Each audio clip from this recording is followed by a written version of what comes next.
Happy days. You do a lot of stuff, though. You do a lot of stuff. So, Viv, thank you so much for giving me some of your time. I know you just finished up your tea. That's it. No, I wouldn't be anywhere else. Mate, you can have your tea on this thing, you know. We could have pushed it back. We could have done some things. I should have done it. I should have just sat here with my dinner. Yeah, smashing out a lasagna or something. That's it. With the garlic bread, of course. Mate. I actually had pasta and garlic bread. Have you been watching me? I am a magician. Exactly. You know what I mean? I'm Mank. I know things. I am everywhere. Mate, you do a lot of stuff. You do a lot of stuff. Yeah. First of all, what do you do? Second of all, how did you start? And third of all, why?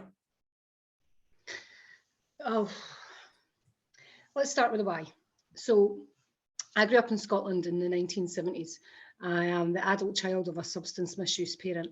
So there was loads of things as I was growing up that just didn't make sense. There was loads of things that happened in my house that didn't happen in my friend's house. There was just loads of different stuff. Do you know, there was, you know, when we're born, we have two needs. The need to be authentic and the need to be attached. And if you're constantly fighting for attachment, you lose your authenticity, because when authenticity and attachment come face to face, attachment wins every time. So I kind of lost who I was as a person. And as I grew up, I was a bit of a chameleon. I could kind of suss who people wanted me to be, and I could be that person. I could talk my way in and out of most things. I became quite skilled in finding ways to cope with the pain, ways to cope with the disconnection, everything from food to sex to drugs to alcohol to gambling, you know, anything that just kind of made that pain of not knowing who I was just stop. And the various different, you know, recollections of the experiences that I'd had and how they seemed to be so different to other people's experiences. And I went for counselling. And when I started talking, the woman kind of looked at me and then sort of sat back, and she was like, I just don't know what to say to you. So the voice inside my head was like, Viv, shut up. Nobody's interested in your drama. Like, take your shit somewhere else. Like, you're freaking this woman out. She doesn't know what. So that silence of trauma just kept me and held me where I was. I went to go for CBT, and the girl who I'd done CBT with, the first session, I thought, she's talking to me like I'm stupid. And of course, one of my parts believed I was stupid because I never had the ability to focus at school. I was skiving school. I didn't see the relevance in exams and stuff like that, because that wasn't really what I was shown within the house. So I kind of said, oh, you know, I'll go back for a second session. So I went back, and she started talking about these processes and these strategies that I had absolutely no idea of. So again, that part of me was like, this is because you're stupid. What made you think that you could do that? So again, that internal voice, that bully on the inside. And then I just kind of sat back in the silence of trauma for a while.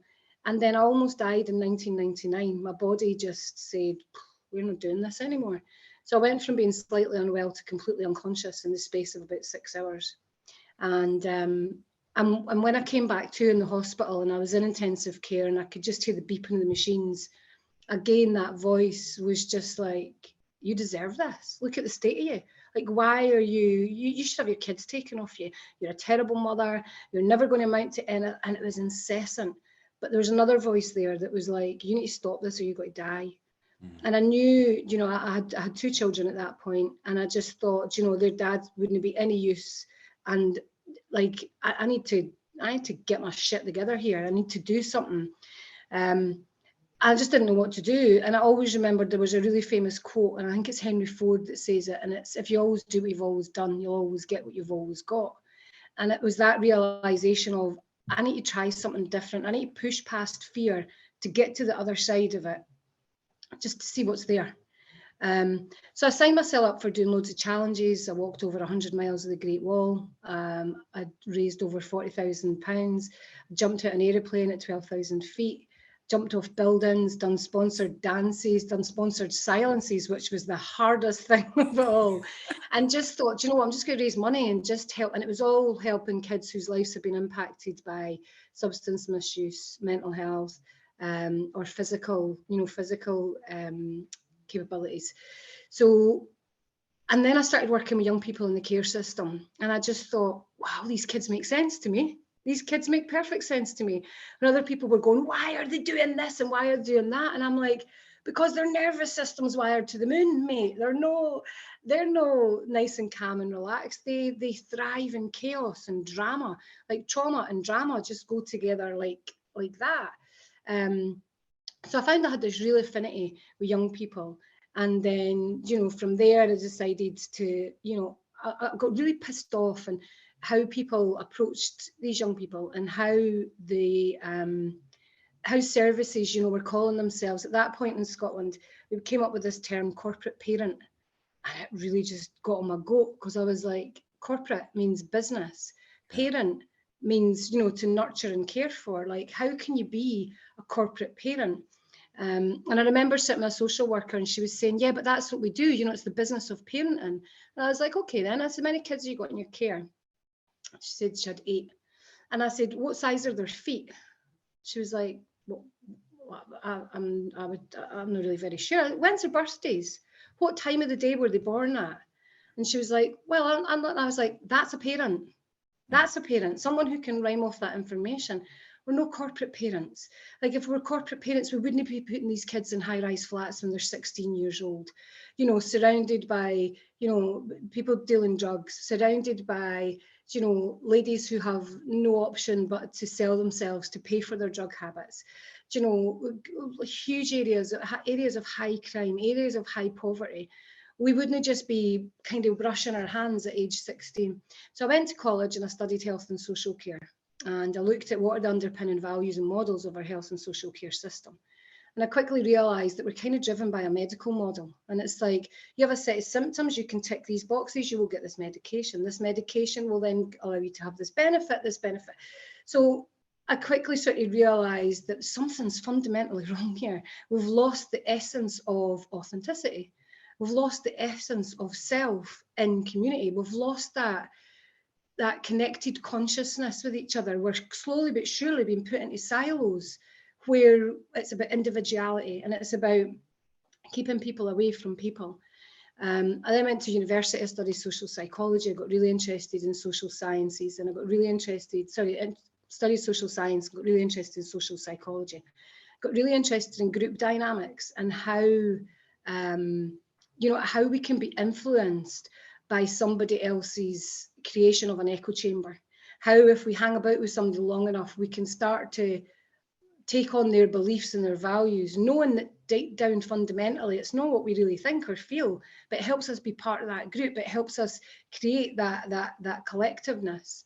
And then I was kind of going, but hang on, I'm a group of people. Inside me is, as I said before, you know, I was a chameleon. Inside me is Vivian the daughter, Vivian the mum, Vivian the friend, Vivian the drug dealer, Vivian the dancer in the nightclub, Vivian the barmaid, Vivian the mother, Vivian the, like, all these different roles. And I was like, you know, I wonder what it would be like to just call time and just like, right, we need a board meeting. So this was me to myself. It was like, right, all of you that are in there, we need a board meeting. We need to assess and, you know, identify someone who can be the CEO of this messy head, who can really kind of take. So I started kind of using all that on a personal level. In 2004, a guy that I worked with had said about trying flotation therapy, and I was like, give it a go. Do you know, see what it's like? And my mind was completely blown, absolutely blown. So flotation involves 25 centimeters of body temperature water and half a ton of Epsom salt. The minute I went in there, my head was like, what are you doing in here? You need to be in Tesco's, you've got work to do, you've got that email, did you send this, did you do that, blah, blah, blah. And then just silence, and it was all gone. It was just me and my heartbeat. And I had this vision of, you know, me being somebody. Like, I could see myself. I was, I was on a stage. I was doing all these different things. I'd never been able to visualize that before. And it made me realize that the most powerful nation in the world is the imagination. We carry it around every single day between our ears, and we haven't got a clue how to use it properly. So it really inspired my imagination. Went on and done all these different things, studied, got really interested in neuro-linguistic programming, went and studied CBT because I thought I'd maybe just given it a bad rap. Turns out it's not the thing for me. It works for some people, it completely changes their life, but not for me. As I got interested, as I say, in NLP, went to London, studied with Richard Bandler and Paul McKenna. Got really interested in hypnosis, done some training with Paul McKenna in hypnosis. Came back to Northern Ireland, done a diploma in clinical hypnotherapy, done a Master Practitioner in timeline therapy, hypnosis and NLP. Went back to London, done some training with Paul McKenna, met 2 doctors from New York who'd invented a thing called the Havening technique. That just absolutely blew my mind. It was just like all of these memories and all of these things that had such an emotional charge. Suddenly I had the power within my own hands and my own arms and my own face to rewrite these neural pathways and take the emotional component from the memories where they were harvested and just make it settle. And then just got into, kept meeting people who were like, have you heard of this? Have you heard of that? And I was looking at it and going, that makes sense. I'll go and do that. So throughout all of this, in 2010, I had moved to Northern Ireland. In 2015, I got an opportunity to join up with this program called Go For It. So I went on that, and it was just like how to set up a business. And I was like, I've got this idea, open up a float centre, use all the skills and the tools that I've got in unison with float therapy, really draw back people's layers and get them to really sit with their ugly truth, get them to get their skeletons out their closets and polish them up and be really proud of them, not to be going around carrying this big bag of dishonesty, this big bag of stunted authenticity. Like, just sit in your truth, like own your shit. They're no battle scars. These are badges of honor if you treat them properly, these experiences, and you can do that. And the more I was speaking to people, the more I realized the people that I was working with were people who had been sexually abused by the church. There were people who had been abused in children's homes. There were people who had been part of paramilitary organizations as a 14, 15-year-old who were now in their 40s and kind of trying to pull away from all of that. People who'd been in the IRA, the UVF, the UDA. It was people whose lives had been impacted by their dad being in the RUC when the Troubles were over here in Northern Ireland. Like, it was stuff that I was just like, wow, this is real shit. Like, people have like, and just getting people to kind of go, do you know what? You survived all of that. Like, this is who's your truth? Who are you underneath all of this? And if you remove all of that, so started working with people to help them to remove the emotional drivers from the experiences, and in doing so, found that, I have a bit of a niche in working with people who have had some really really sort of soul shocking experiences. And the amount of people that were like, oh, I don't know if I could do your job, and but for me, it's like, this is a calling, it's not a job. It's like, and I go to work in the morning, I step into hydro ease, close my eyes, I take a big deep breath, and I imagine it's like a shield that goes all the way around me, and I call it my holistic armor. And it means that I can hold space for people. I can hold space for people. I can challenge them. I can have courageous conversations with them that they go, what the fuck do you mean by that? And I'm like, whoa, check what's just happened to you. Like, what's happening with your nervous system right now? And they're like, what? Like, just stop and sit with your breath. Like, what's happening for you right now?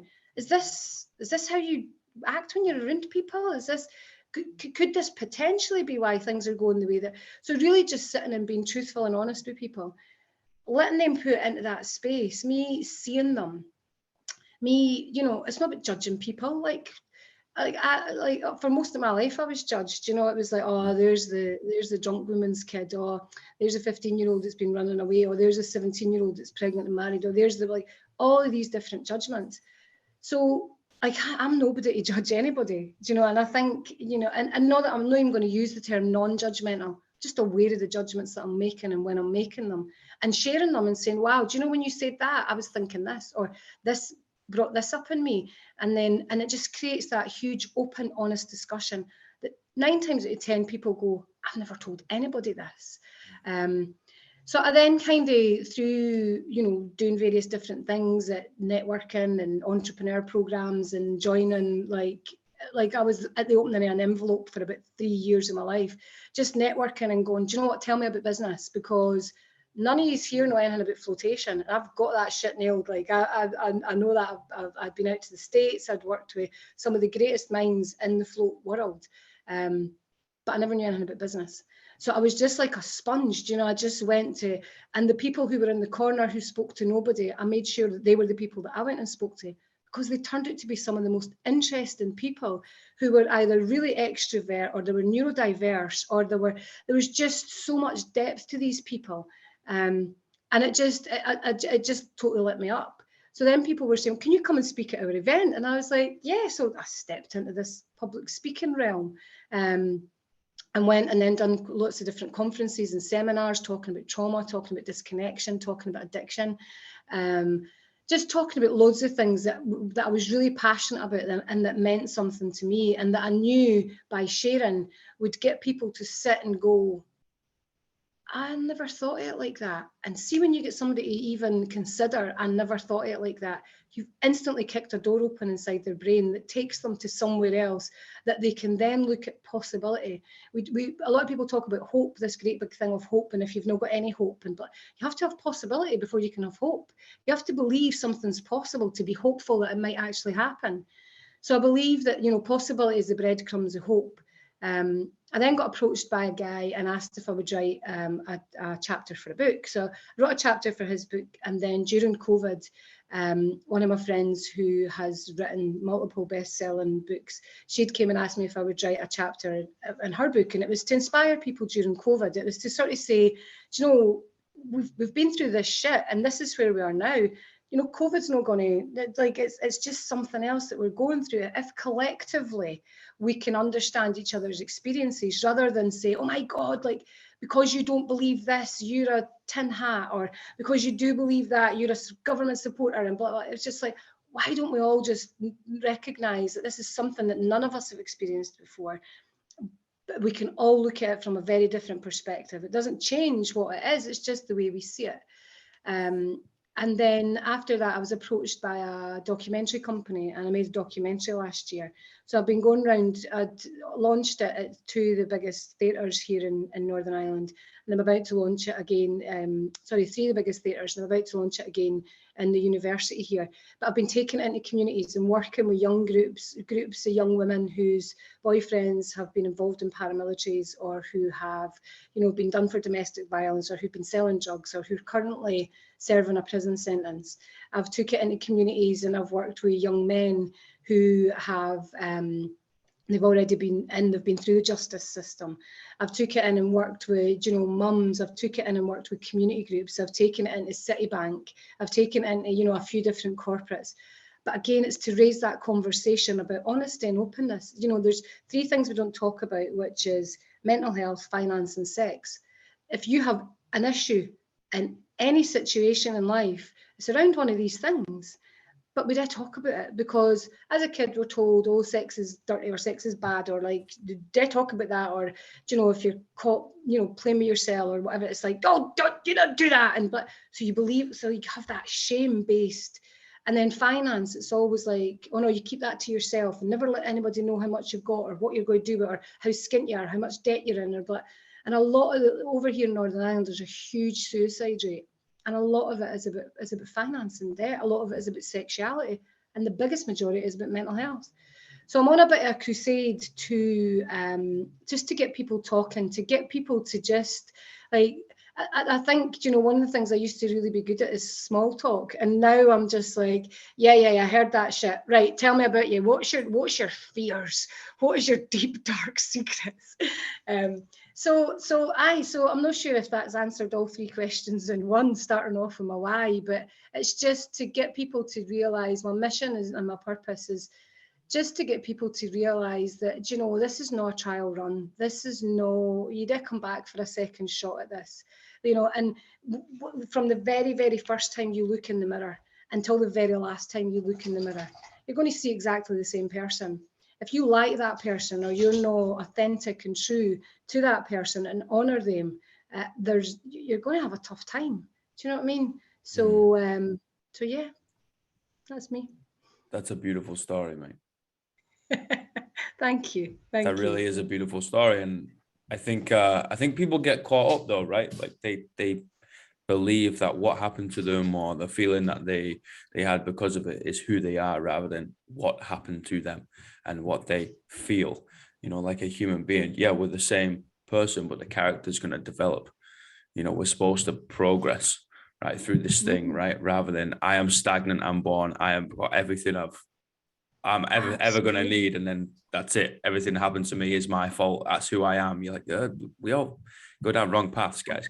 Like, but do you know what happens, Alex? Is people get stuck in a memory.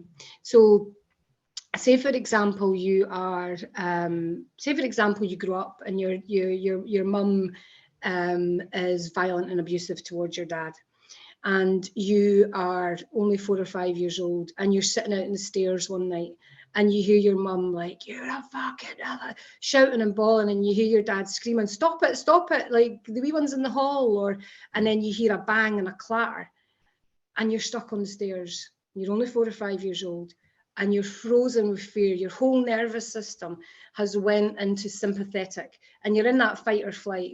There's 5 things. There's fight, flight, freeze, flop, or friend. So when we have that heightened system, we go into one of these modes.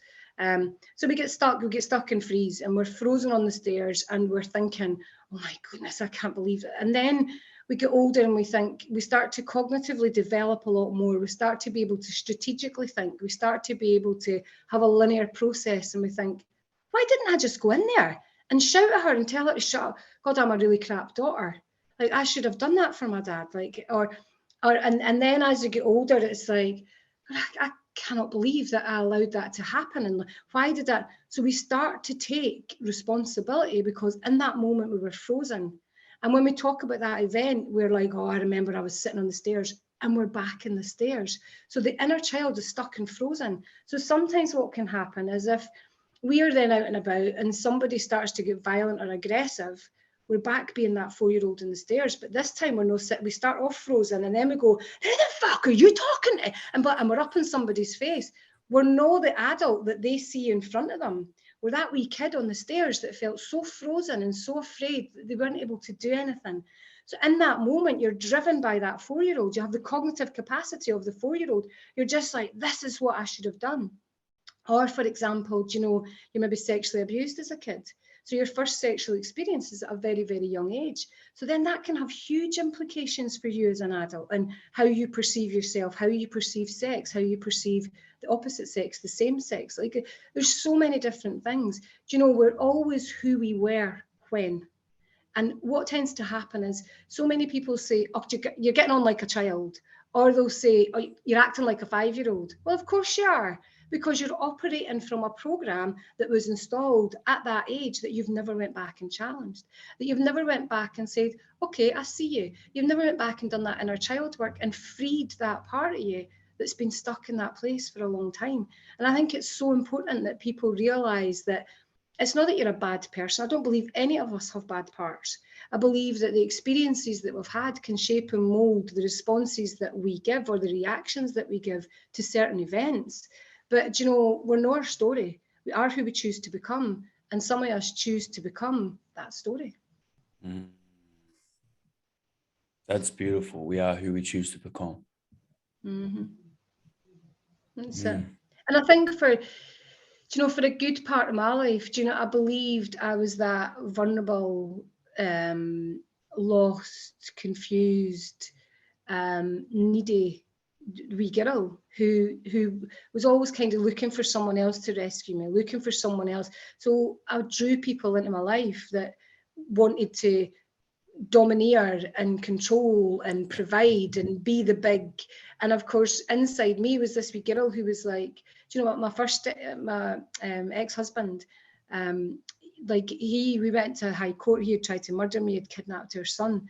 And but when I first got together with him, my gut was churning, my heart was like, and it was kind of going, do you know what, this is because I love him. This is because of But what I realised now was it was my authenticity, my gut feeling going, get the fuck away as quick as you possibly can. But because I had cut myself off from my authenticity, I didn't know my authentic drive. I didn't know my gut. I didn't know my own gut. I just was like, oh my God, this guy's like, everybody's scared of him and he's going to look after me and everything's going to be great. And that changed really, really quickly to it. And then I went into another relationship very similar because I never learned the process. I just kept doing the same thing. And again, it's like back to what I said at the beginning. If you always do what you've always done, you'll always get what you've always got. And it's all about trying something different. You know, I always say to people, like, try something different. If you've tried that, and you know, if what you're looking at never changes and what has happened to you never changes, change the way you look at it, because it's the one thing you do have control over. Perception is reality at the end of the day. Yeah, and that's it. Vivian, There's a great thing. No, go. There's a great thing in NLP. It's called the map is not the territory. So it means that, you know, what's going on in here is not actually what you're navigating it here. So you and I could go to London. I could go for the shopping. You could go because you're a train spotter. So you could be on the underground and we could be navigating exactly the same territory, but you're doing it under the ground watching the trains and I'm doing it above the ground looking at the shops. So our perception is completely different. Do you know, did you go to London? Yeah. Were you near Piccadilly? Yeah. Did you see it? No, I never seen that. Did you see the train tracks? Oh no, I never went in the train. So we're in exactly the same territory, but just our map of the world is completely different. Viv, I've got 3 questions. Yeah. What's the greatest piece of life advice you've ever received? The greatest piece of life advice I've ever received, and this is probably a really corny one, is always eat your pudding first, because you just never know what's going to happen between the main course and dessert. It's the true sign of an adult, right? You eat the dessert first. Just because you can. Yeah. Your mum's not over your shoulder just to give you a backhand. That's it. Have your afters first. I like that. What's the worst piece of life advice you've ever received? The worst piece of life, sit down and shut up. And how many people hear that? All the time. How many times as a child in your informative years, between 0 and 7, we don't have the cognitive capacity to really know what's right, wrong, good, bad, safe, dangerous, truth, lies. If we're constantly told, sit down and shut up, we believe that we stand for nothing and our voice is not important. And the more we're told that, sit down and shut up, sit down and shut up, the more our like entrepreneurship, our authenticity, our ability to communicate, all of that is stifled when we're told that, sit down and shut up. Like, we spend ages telling our kids, oh, I wish they would walk and I wish they would talk, and then we spend years telling them, sit down and shut up. So that's probably the worst advice I've ever been given. Last question. What are the 3 words you would tell your younger self? 3 words I would tell my younger self is,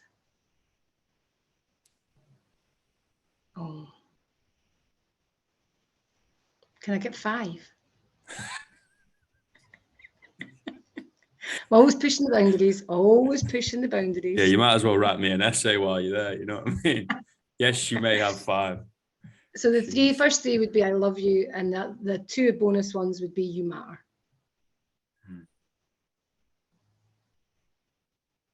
Why? Because I think I grew up thinking that I didn't matter. I grew up thinking that my existence was about everybody else. Just before I was born, my mum so my sister, there's 5 years between me and my older sister.